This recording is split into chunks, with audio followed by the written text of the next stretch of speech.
हमारे साथ डॉक्टर मोहम्मद अली शाह जी भी जुड़ गए हैं, जो कि स्ट्रैटेजिक एक्सपर्ट हैं। आपका भी बहुत इस्तकबाल है। मोहम्मद अली शाह जी, अब पीएम मोदी ने मुलाकात करी है नेतन्याहू से। इस मुलाकात को किस तरह से देखा जाए? क्या इस चीज का कोई असर पड़ेगा नेतन्याहू पर? क्योंकि पिछले काफी वक्त से हम देख रहे हैं तमाम दबाव उन पर डाला जा रहा है, लेकिन कोई फायदा नहीं हुआ। अब भारत के इस कदम को लेकर आपको क्या लग रहा है कि कुछ असर पड़ेगा, कुछ बदलाव होगा? जी, मैं देख रहा हूँ कि अब तक मैं मानता हूँ कि कोई असर हुआ नहीं नेतन्याहू पे।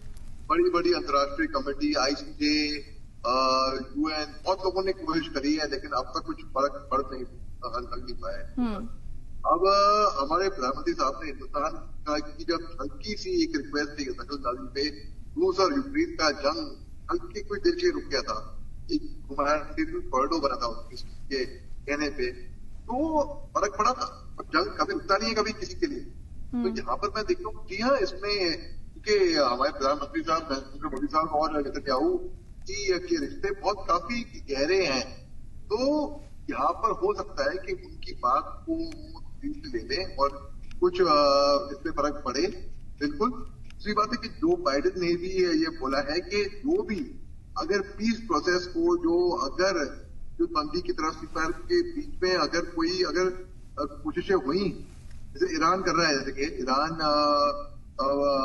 वापस से जंग की बात कर रहा है, अन्य देशों को, चीन आ गया है बीच के अंदर, तो इसमें रूस का भी सटल तरीके से एंट्री थी इसमें, सटल तरीके। रूस तो खुद बेचारा अभी युद्ध में है, तो उन राष्ट्रों के लिए अच्छा नहीं होगा। जो बाइडेन साहब ने ऐसा कहा है, तो इसमें मैं देख रहा हूं कि जी हाँ, हो सकता है कि हमारे प्रधानमंत्री साहब की मुलाकात नेतन्याहू से उनकी बात करने का लहजा, तरीका हो सकता है कुछ प्रभाव डाले, और हो सकता है कि यहाँ पर कुछ तब्दीली हमें देखने को मिले।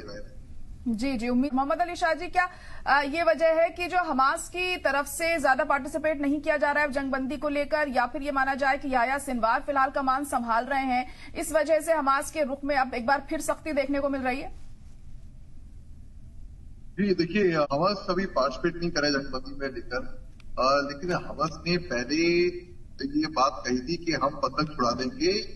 इजराइल को कहा था कि आप जंगबंदी कर दीजिए, हम बंधक छुड़ाने को तैयार हैं बिल्कुल, लेकिन उस टाइम पे इजराइल तैयार नहीं हुआ था।